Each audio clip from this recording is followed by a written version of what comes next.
In today's show, we're talking San Antonio Spurs and their fantasy basketball value for the upcoming season. Michael Bolton. Thanks, Josh. It's Michael Bolton here, and it's time for another episode of the Locked On Fantasy Basketball Podcast. Let's get to it. Let's get to it, indeed. You are Locked On Fantasy Basketball, your daily fantasy basketball podcast, part of the Locked On Podcast Network.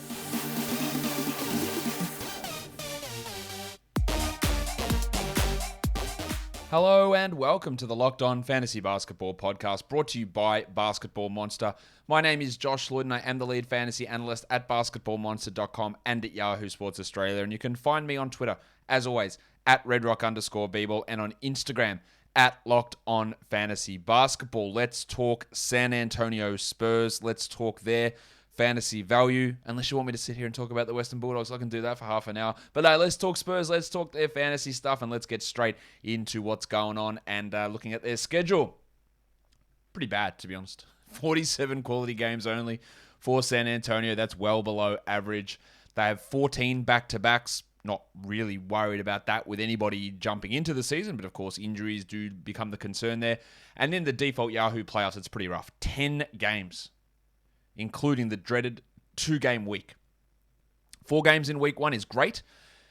2 games in week 2 is terrible. And then 4 games in the championship week is great. But are you getting there? If you've got that 2-game week in the middle, you know what I will continually say, that I'm not a big proponent of drafting based on playoff schedule. But a 2-game week is something you've got to pay attention to, and the Spurs have one. In my default playoffs, they actually have the most games of any team. 11 games. They've got a 3-4-4 schedule. So things look pretty rosy there. So that's why when you will see people, and I'll continue to stress this, you'll see people say, no way, not drafting this guy. What a bad fantasy schedule. What a bad playoff schedule. And that might not apply to your league at all. It might have no impact, because they could be in a default Yahoo where it's bad, or they could be finishing on March the 20th where it's really good. And if you're just taking blind advice based on random Reddit commenters or YouTube commenters or Twitter people, or it could be fantasy analysts who don't actually specify what they're talking about there. And I don't know I'm sure most fantasy analysts don't do that. But if they do, you've got to be really careful of taking that information on board and what it pertains to and how that works back into how your individual league settings. It is very important to be able to know where that all fits and how it makes sense in your particular league and in your particular settings, because it's not a one-size-fits-all type scenario. Let's look at some pressure points in what can impact projections. And I think the number one thing is what is happening with Thad Young. Because if Thad Young does remain on the San Antonio Spurs, I would think that he would be the starting power forward. And I would think that he would be possibly a top 100 fantasy guy. But every Spurs person, you heard me talk to Jeff Garcia yesterday about this lineup and about Thad Young, no one expects him to play even a single minute for this team, really, or to be any sort of part of this squad at all. They have got 17 guaranteed contracts, right? 2 guys need to go. One of those is going to be Al-Farouq Aminu. We know that. Well, we don't know that. We assume that. But who's the other one? At this point, it feels like it has to be Thad. I don't really see who else it is, unless it's Keita Bates-Diop, who they just re-signed for 2 years. Jock Landale, who they just brought in and signed. Trae Jones, draft pick from last year. Bryn Forbes, who they just signed. Drew Eubanks, maybe it's him. But the Thad Young trade changes so much. Again, I think Young's got great value if he's there. If he's out, that gives a boost to Luka Šamanić. It gives a boost to Dougie McDermott. It gives a boost to the playmaking of Dejounte Murray and Derrick White. It gives a boost to Devin Vassell. It gives a boost probably to Jakob Poeltl. There's so many players who get a boost in this Thad Young scenario. Because if it is a trade for Young, players, and I say this a lot as well, so be aware of the situations. Like, when there's a trade, there's someone coming back. In a Young trade, no one's coming back, I don't think. They don't have the roster spots for it to begin with. And if the person's coming back, it's just literally a dump to get an asset of a draft pick or cap space or whatever they're looking to do, or just to do right by Thad Young. I wouldn't be looking at, someone's coming back as the Spurs are looking to get so much better and be competitive. I don't think that's the case. The other thing I think that's a really important factor is you guys are well aware that I like Derrick White. Maximum Derrick. I think plenty of you consistently overrate how much I actually like him or the way that I value him, but I think he is pretty good. He suffered some really significant shooting issues last season. I think he's going to have to be the player who takes on a large usage role. I think you want him having more usage rather than Dejounte Murray or Jakob Poeltl or Keldon Johnson, for instance. I think he is the best option to take on a larger spike in usage. But last season, White really suffered. His assist rate dropped. That'll go back up. But his shooting was just inconsistent. Now, he has been a pretty good shooter in the past, especially a two-point guy. He's been really, really strong there. But he dropped down to 49% from 2 and under 35 from 3. Yeah, he'd been at 53 and 52 from 2 the last 2 seasons prior. I expect it to bounce back up. But if it doesn't, and with the expected volume that I think he's going to be taking in his shooting, then you do have to look at Derrick White as a real punt field goal guy, or maybe someone you even avoid if you don't want to have to deal with that problem. And then the 5th starter. Again, I think it'll be Thad if he's there, but again, I don't think he's there. It could be Doug McDermott, or they could play Keldon Johnson again at the 4, although Johnson's probably more of a 2-3 than the 4. I know he played the 4 last year. Well, technically, DeMar DeRozan, I think, played the 4, but Johnson was at the 4. But who's the other guy? Is it Lonnie Walker? Because if Lonnie Walker plays 32 minutes, maybe he takes this huge usage spike. He offers nothing apart from scoring, but in 32 minutes with 25 usage, there's value in him. Andrew Wiggins style. Is the 5th starter Devin Vassell and his steals and threes combo? If he played 29 minutes, I'd be really interested in that. Is it Doug McDermott? Now, Doug McDermott, much like, say, a Tony Snell, is one of the worst fantasy players you could ever find. In fact, there's 2 of the worst fantasy players you could ever find on this team in Doug McDermott and Bryn Forbes. They offer absolutely shit. And Lonnie Walker. In terms of production on a per-minute basis, these are 3 of the worst players in the entire NBA. And McDermott, we'll talk about him a little bit later on. Like, he could be the 5th starter. There's a lot of question marks about exactly what they're going to do in that position on this roster, and it won't really be resolved until we get a Thad Young traded. And when Young is traded, I will do some sort of mini show regarding what changes on the Spurs and where Thad goes, and there'll be a discussion on this podcast. I don't think you need to worry too much about that because I definitely love talking. Guys, if you are looking to place bets on football, college, pro, are underway. We are off and rolling. The best place to do that is at BetOnline, your number 1 spot for all pro and college football action this season. Get all the updated odds, props, and contests, including online's biggest $500,000 NFL mega contest and the world's largest $200,000 NFL Survivor contest. Open now at BetOnline. Head to their website or use their mobile device. Using our promo code LOCKEDON, sign up today for a 100% welcome bonus. BetOnline is the fastest and easiest way to bet on all your favorite sports, from football to basketball, boxing, or even your favorite Vegas casino games. Don't wait and get in and take advantage of all of their great offers for the 2021 season. BetOnline are your online sportsbook experts. I'm going to finish recording this. Going to go down watch some college football. But you got one thing to watch live sports. You got another one to watch on-demand shows. You got your highlights that you watch on your phone. You've got other logins that you use for. It's just a clutter. There's just too many different things and devices and remotes and all that sort of stuff. But I want to tell you about a simple way to get all of that entertainment you love without the hassle, and a great way to finally get your TV together. It is called Direct TV Stream, bringing your live TV and your on-demand programs together like never before, so you can watch your favorite sports, movies, and TV shows all in one place. That means no more juggling remotes and no need to buy another device ever again. And the best part, there's no annual contract. So get rid of the clutter and the confusion and get your TV together with Direct TV Stream. So check out more at directtv.com. That's directtv.com. Compatible device required and content varies by package. Let's look at the next part we're going to here, and that is breakout candidates. I think there's quite a few on this list. Devin Vassell. I really liked Vassell as a pick for the Spurs. I thought he was relatively impressive for the Spurs last season. I think that he is by far a better prospect than, say, a Lonnie Walker. I would hope that they would give Vassell 20 plus this season, and maybe it can push to 25. I'd like to see him start, to be fair. I wouldn't say that we're drafting him as a 12-team league guy, but we're absolutely watching to see what happens and where his spot in the rotation is. I put Derrick White on here just because I do think he's going to be able to get the assists back up and the usage spiking. And if the efficiency comes in, a top 50 season's not out of the realms of possibility. I wouldn't be drafting Derrick White there at all. We'll talk about him a little bit later on as well in the sleeper section. But yeah, I think that a top 50 season is a distinct possibility for White. I think Keldon Johnson does have breakout potential. The problem that I consistently have with Keldon, I think that he will get a spike in his usage and his scoring will go up. He played 29 minutes a game last year, didn't crack the top 180. Now, that's not particularly good. Now, in points leagues, it's a different story. He was 144th, and I think that he's a clear top 100 player this year in points leagues. But the fact that he gets no steals, no blocks, no assists, low volume 3-point shooter and struggles with efficiency at times, and from the free throw line too, yeah, that really limits Keldon Johnson's category league upside. But maybe he fixes it. Maybe he brings in assists and steals and blocks and the usage just goes so high and the efficiency is so good. Again, but it's very Andrew Wigginsy. Yeah, we're relying upon high volume scoring at low efficiency with nothing else attached to it. And we know how hated Andrew Wiggins has been in fantasy leagues for years. So Keldon strikes me a little bit that way, but it's not outrageous to suggest that he could improve and become a real breakout option. And I think Jakob Poeltl as well. There's not many people pay attention to Jakob Poeltl.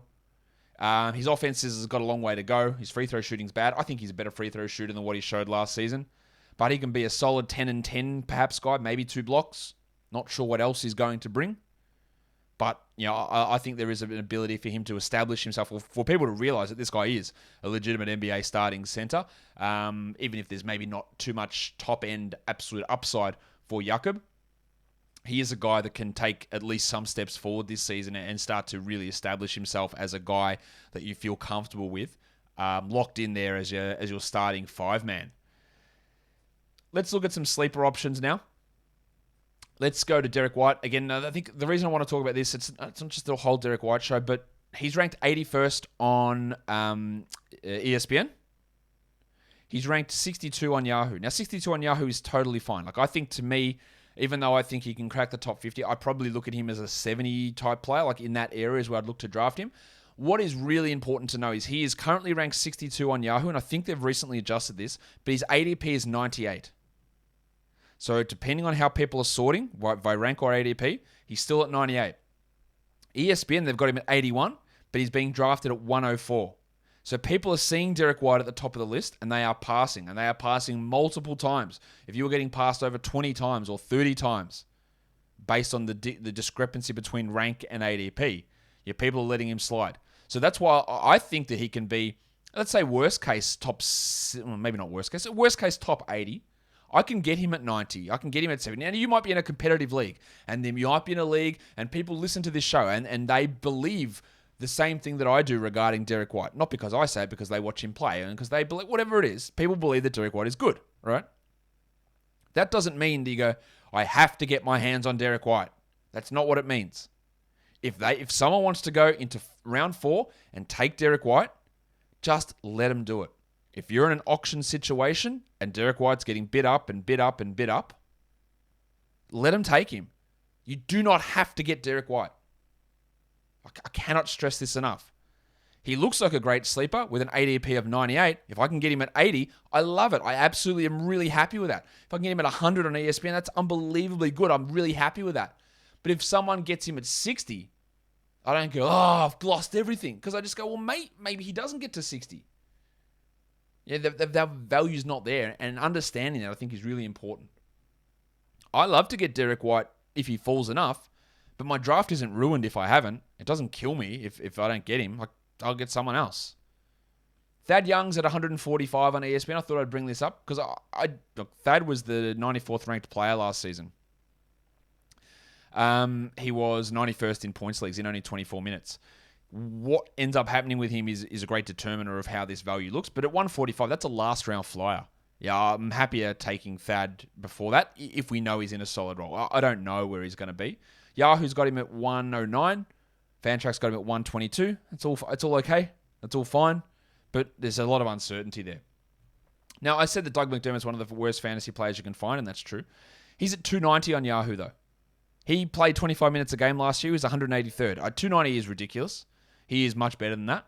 As much as I shit on him, he is better than that. And that's putting him out of consideration for 20-team leagues, where I think he's like a 16-team draftable guy. So, yeah, don't worry about that. Lonnie Walker at 319, also a terrible fantasy player. But Lonnie was 280th last season. So Yahoo's gone, right, DeMar's gone, Gay's gone, Mills is gone. We don't have Aldridge all season. Lonnie is going to be significantly worse than he was when those guys are around. I don't think, as much as I don't think Lonnie Walker's a great player, that's a ludicrous conclusion to come to. So he is absolutely a deeper league guy. Maybe it is only 16-team leagues. I don't have huge faith in Walker. But I think best case he could become a 14-team league guy or maybe a back-end deep 12 points league player. And then same with Vassell at 328. Vassell played only 17 minutes a night last year. He was 337th. So I think we all expect him to be better than that. 328 takes him out of consideration for every league, and that's ridiculous. He's a clear 16, 18, 20 team type guy, flyer option. And I think it's just important to bring up that Vassell, Walker, McDermott, they're all considered out of 20-team league discussions on Yahoo. And that is pretty clearly incorrect in terms of where their value is going to lie for this upcoming season. Let's look at busts.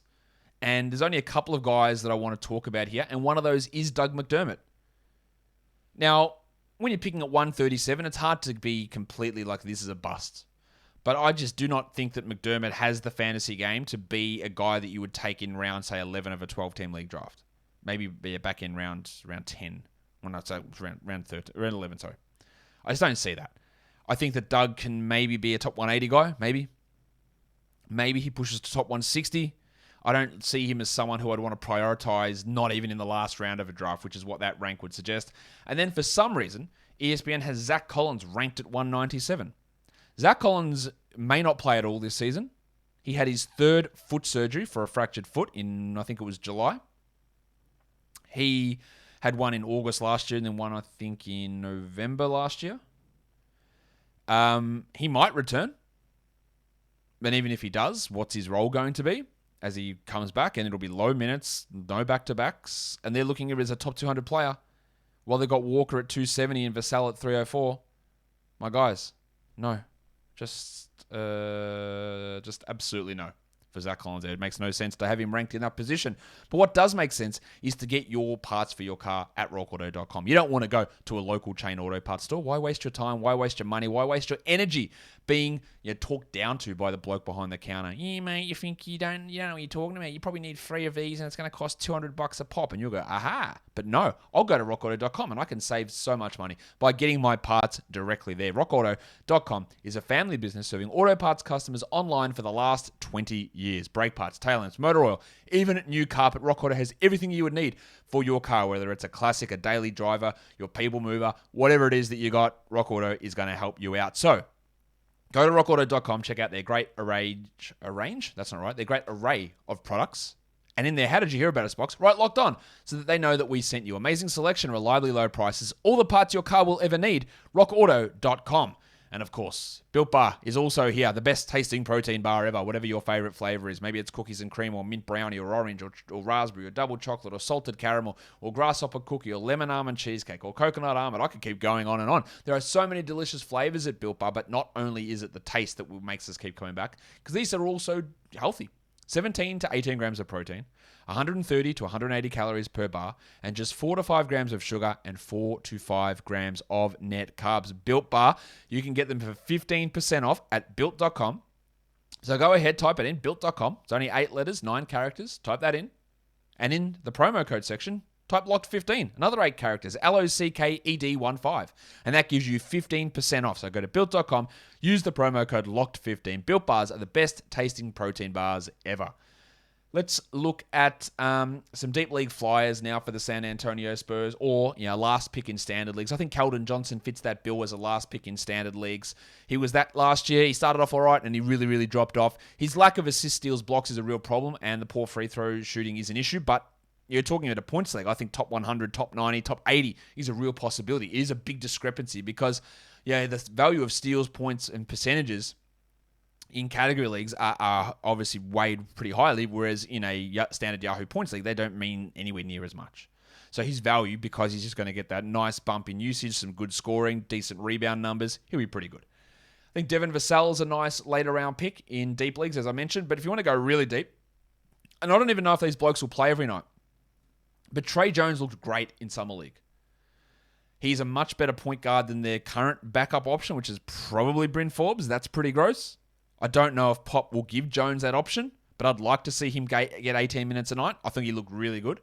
So he's an option. And then the other guy, if Young is gone, maybe they start Luka Šamanić and then bring McDermott off the bench. Regardless, there should be some sort of role for Šamanić, who showed some flashes last season. I'm still not convinced that he's a high-level player. He can lack defensive stats, and I'm not sure his shooting is right there.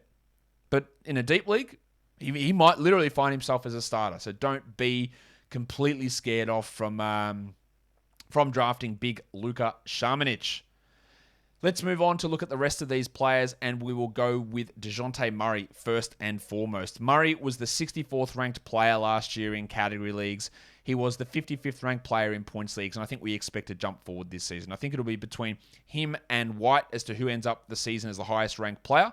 Murray has some limitations in terms of how high he can scale his usage, what his three-point shooting is, and what his passing is, but I expect his passing to improve this year. He's a great steals guy. Amazingly, he doesn't get any blocks at all. I don't know how that happens, but he doesn't get any blocks. His efficiency improved last year. I think we see his scoring go up. The three-point volume is a real issue, and that's going to hold him back. But yeah, he's ranked 62 on ESPN, 61 on Yahoo. People are on Yahoo actually going a little bit higher than that to draft him, and on ESPN they're letting him fall a little bit more to 77. That's ridiculous. He's a fifth-round sort of player, maybe start of the sixth round. That's the sort of area I think you should be looking at Dejounte in a category league and in a points league. I think he cracks the top 50 pretty easily, and you get some real value on him there. So I'm really excited to see what Dejounte can do. I'm worried about efficiencies and volume of shooting is a worry, and whether he's got that ability to scale his usage up, I'm not sure. But the rebounding, some assists should bump, some good steal numbers, all that is really, really valuable, and he should be an interesting player for this upcoming season. I imagine that Drew Eubanks starts the season as the backup center. He could be replaced by Jock Landale at some point. But Eubanks showed an ability to block some shots with some decent efficiency, and in deep leagues that has value. Bryn Forbes, just nothing to see there whatsoever. I hope he's actually not an every night rotation player. I hope they go with Vassell and Trae Jones in that role, or even try Josh Primo there, but they brought Forbes in for a reason. I don't know what that reason was. They brought him in, so we'll see what he does. Jock Landale, again, probably third string center at this stage. Intriguing for sure, and I'd like to see what he can offer over a Drew Eubanks, but it's not that Landale is particularly young. He's actually a year and a half older than what Eubanks is. He's almost 26. But it'd be interesting to see him out there. Josh Primo, hated the pick in the draft. You're all well aware of that. In general, you don't see many rookies play huge minutes for the Spurs. Vassell played every night, or not every night, most nights last season, but guys like Sharmanich and Walker, they just didn't play as rookies. Derrick White, they just didn't really play at all. So it'll be interesting to see if Primo gets any sort of opportunity. But with White, Murray, Walker, Vassell, Forbes, Jones, hard to see how he cracks into a rotation spot, at least early on. Joe Wieskamp, I don't know if it's Wieskamp or Wieskamp. I need to look that up.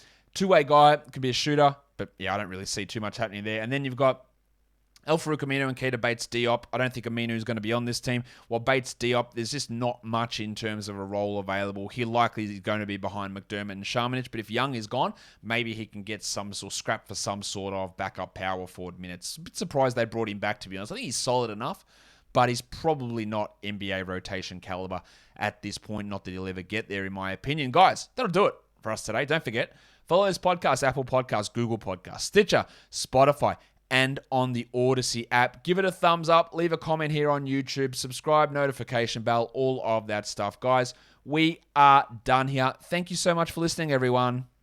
See ya.